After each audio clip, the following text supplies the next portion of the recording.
Hello and welcome back to Gemma Movie Recap channel. Today we're going to tell you the storyline of a 2021 action thriller movie titled Kate. It's about an American assassin assigned to eliminate Yakuza leaders. Okay, no need to dwell on the storyline, right? Let's watch it till the end. The movie opens in Osaka, Japan, and we are shown a pink truck heading to a destination. Inside the truck is a woman named Kate. It turns out that Kate is a highly skilled hitwoman who specializes in using a sniper rifle. She is accompanied by her own mentor, Varric. During her 13 years as a hitwoman, Kate has never once failed in a mission, and she's quite respected within American mafia circles.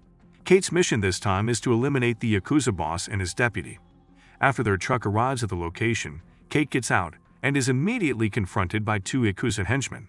There, Kate pretends to ask for directions, but when they let their guard down, she attacks the Yakuza henchmen. After taking down the two men, Kate heads to her shooting spot.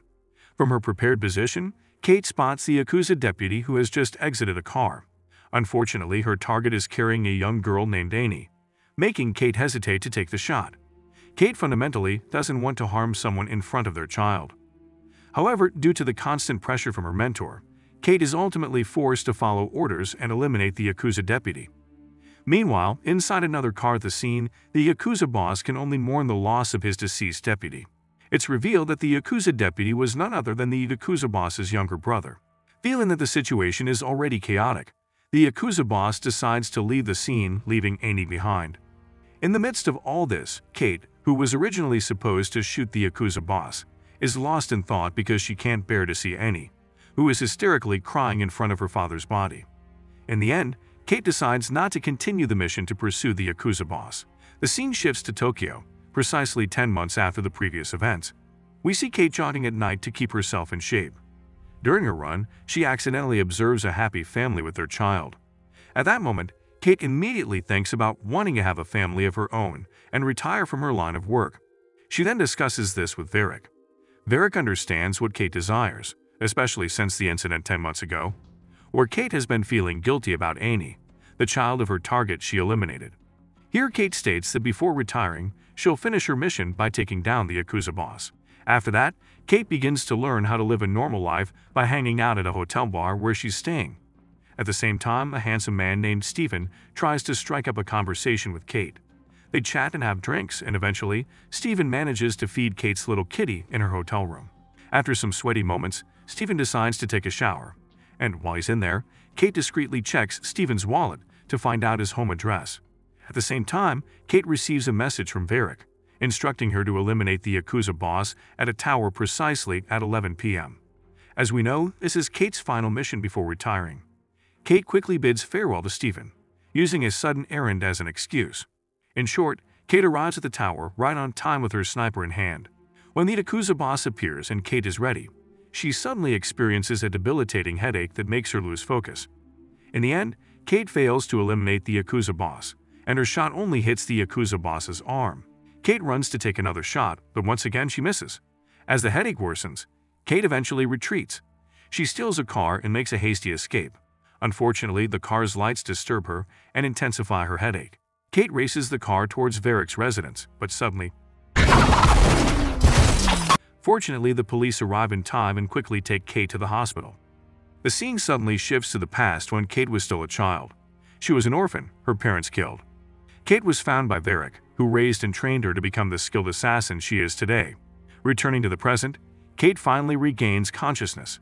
The doctor treating her reveals that Kate has been poisoned with a radioactive substance called polonium, which will damage her skin and vital organs. Kate asks if she can be cured, and the doctor replies that it's highly unlikely. In fact, the doctor pronounces Kate's life expectancy to be only 24 hours. It's at this moment that Kate realizes that the person who poisoned her is none other than the man she was with last night, Stephen. Stephen had given her a drink that was evidently spiked with polonium. Kate remembers Stephen's address and plans to confront him immediately. She then secretly escapes from the hospital and steals a pistol from a police officer. Then, Kate forces the doctor to provide her with painkillers so she can endure, even if it's only for 24 hours. Using the stolen car, Kate ultimately heads to Stephen's house. Upon arriving at Stephen's house, Kate immediately subdues Stephen while pointing her pistol at him. Here, Kate asks why Stephen would be willing to poison her.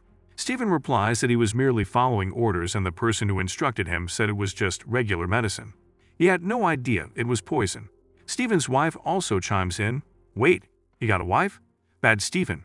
Anyway, Stephen's wife explains that the one who ordered Stephen is one of the right-hand men of the Yakuza boss named Sato. Sato has been controlling Stephen's family, and he promised to let them go if they carried out this act. Stephen and his wife plead with Kate not to harm them. Kate, feeling that this isn't Stephen's fault, ultimately lets them go. After that, Kate meets with Varric to tell him everything. Here, Kate states that she will still carry out the mission because it's not just an ordinary mission now. It's also about revenge. Kate asks if Varric knows where Sato, the right-hand man of the Yakuza boss, usually hangs out. Varric mentions that Sato often gathers with his subordinates at a spa place. Kate then goes to a convenience store to buy a sponge and flashlight to create a silencer. She immediately heads to the spa place to find Sato. Upon arrival, Kate eliminates one person and asks for Sato's whereabouts. It turns out the person she's confronting is Sato himself. Kate inquires why he poisoned her, and Sato says it was just an order. Kate then asks about the location of the Yakuza boss, realizing that Sato was undoubtedly following the boss's orders. However, Sato refuses to answer, prompting Kate to eliminate him. As other Yakuza members arrive, Kate takes one of them hostage. Unfortunately, her pistol jams, leading to an epic brawl among them.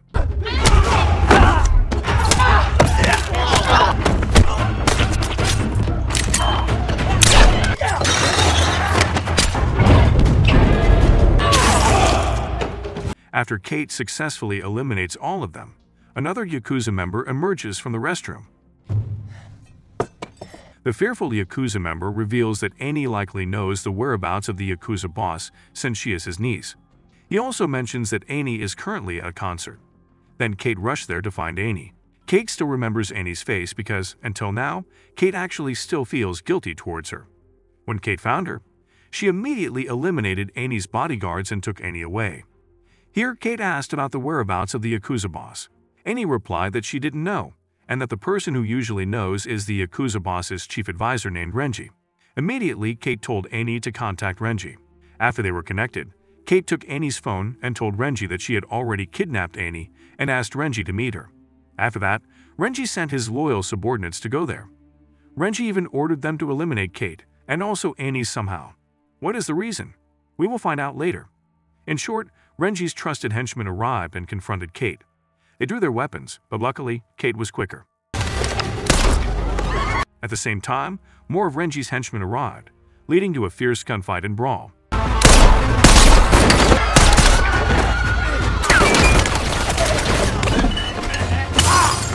On the other side, Annie, who had been held captive by Kate in the toilet, continued to try to free herself. Feeling outnumbered, Kate eventually decided to flee the scene. Meanwhile, Annie managed to break free and left the restroom, where she encountered Renji's henchmen.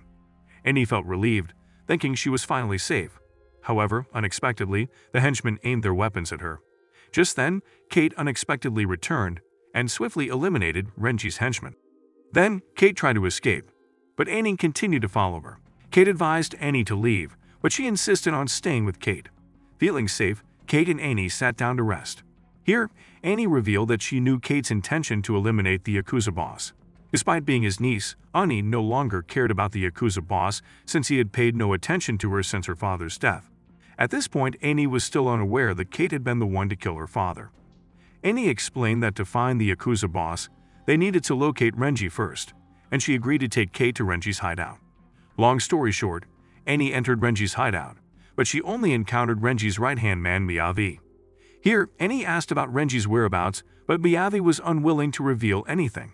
Suddenly, Kate appeared, pointing her gun at Miyavi, and she also inquired about Renji's location. However, Miyavi managed to disarm Kate, leading to a brawl. Annie picked up the dropped gun and attempted to shoot Miyavi. Unfortunately, the shot hit Kate's shoulder. Miyavi then attacked Annie and seized her gun to eliminate Kate. Unexpectedly, Annie delivered a powerful blow to Miyavi from behind using a liquor bottle. Afterward, they attempted to find clues about Renji's whereabouts. Kate discovered weapons behind a cabinet, while Annie managed to trace Renji's location through Miyavi's cell phone. Not long after that, Annie intercepted Renji's car. With her own hands, she managed to eliminate 2 Yakuza members who were with Renji. However, it turned out that Kate had actually shot them from a distance. After cornering Renji successfully, Kate asked where the Yakuza boss was, and she promised not to kill Renji if he disclosed the information. Renji replied that the boss had said he was going to the family's place. Fortunately, Annie knew the location of the family's place. Before leaving, Kate took the opportunity to beat Renji until he lost consciousness. Without to go there, Kate contacted Varric to inform him of the Yakuza boss's location. Kate wanted to be picked up by Varric after she eliminated the Yakuza boss, because she felt that she only had a few hours left to live. Kate and Annie then took a taxi, and they reached their destination. Before entering, Kate asked Annie to leave because Annie was still young and could have a normal life as a teenager should. Kate asked Annie to forget all the events of that day. As Kate was about to enter, her body suddenly weakened, so she had to inject her painkiller again. In the end, Kate met the Yakuza boss. She asked if the Yakuza boss still held a grudge against her for the death of his brother. The Yakuza boss replied that he had long forgiven his brother's death, especially since he knew that Kate had been manipulated. The Yakuza boss then asked if Kate worked for someone named Varric. After Kate confirmed that, the Yakuza boss revealed that Varric was actually Renji's partner, and he now knew that Renji had betrayed him. The Yakuza boss also stated that he had never ordered his men to poison Kate because it was actually Renji's doing, and of course, with Varric's approval. Here, the Yakuza boss urged Kate to finish him off quickly, because he believed Renji had won.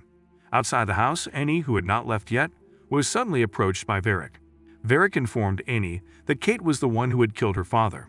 Varric also mentioned his intention to groom Annie into an assassin in the future, just like Kate. While they were talking, a gunshot was heard, indicating that Kate had already taken down the Yakuza boss. Kate came out and met with Varric and Annie. She asked Annie to stay calm and tried to prevent her from going with Varric. However, consumed by anger, Annie shot Kate, knocking her down, and Annie finally decided to go with Varric. After they left, it turned out that Kate was still alive because Annie's shot had only hit her shoulder. Soon after, the Yakuza boss arrived and provided Kate with an antidote she dropped. Turns out that Kate had decided not to kill the Yakuza boss, and they agreed to hunt down Renji and Varric together. On the other side, Varric took Annie to Renji's residence. Varric told Annie that he would take care of her, just as he once took care of Kate. Here, Varric also congratulated Renji, because Renji had now fully become the Yakuza boss. They were unaware that the Yakuza boss was still alive. On the other hand, Kate and the Yakuza boss were rushing to Renji's residence. Upon their arrival, they were not alone. They were accompanied by the Yakuza boss's loyal henchmen. They immediately raided Renji's stronghold and eliminated all those who had sided with Renji, including Varric's henchmen.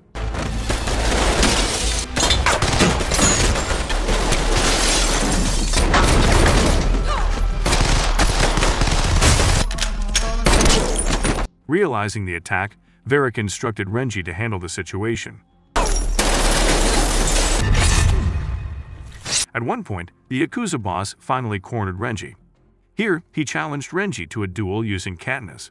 If Renji won, he would become the Yakuza boss. Hearing this, Renji was pleased because he was much younger and stronger than the Yakuza boss.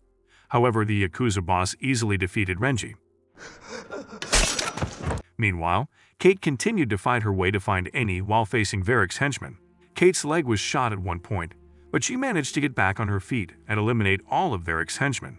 In the end, Kate found Annie, who was now being held hostage by Varric. Varric apologized for betraying Kate, but believed that Kate deserved to be sacrificed as a way to repay Varric for caring for her this whole time. Here, Varric also revealed the shocking fact that the one who had killed Kate's parents was none other than Varric himself. Then they engaged in a quick shootout like cowboys. Varric was killed on the spot, while Kate was only shot in the side of her abdomen. After that, Annie helped Kate walk out. But Kate, feeling that she wouldn't survive, asked Annie to lay her down.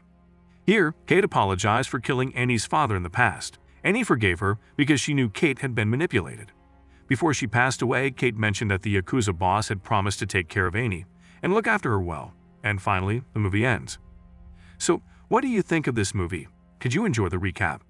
Hit the like button if you liked it, subscribe if you loved it, and feel free to share this content with your friends and family as well, and drop your thoughts in the comments section below. Any constructive feedback is highly appreciated. Kindly check out our channel to find even more movie recaps of your liking, and don't forget to ring the notifications bell to stay updated with our future videos. And that's about it. Thanks for watching, and see you in the next video.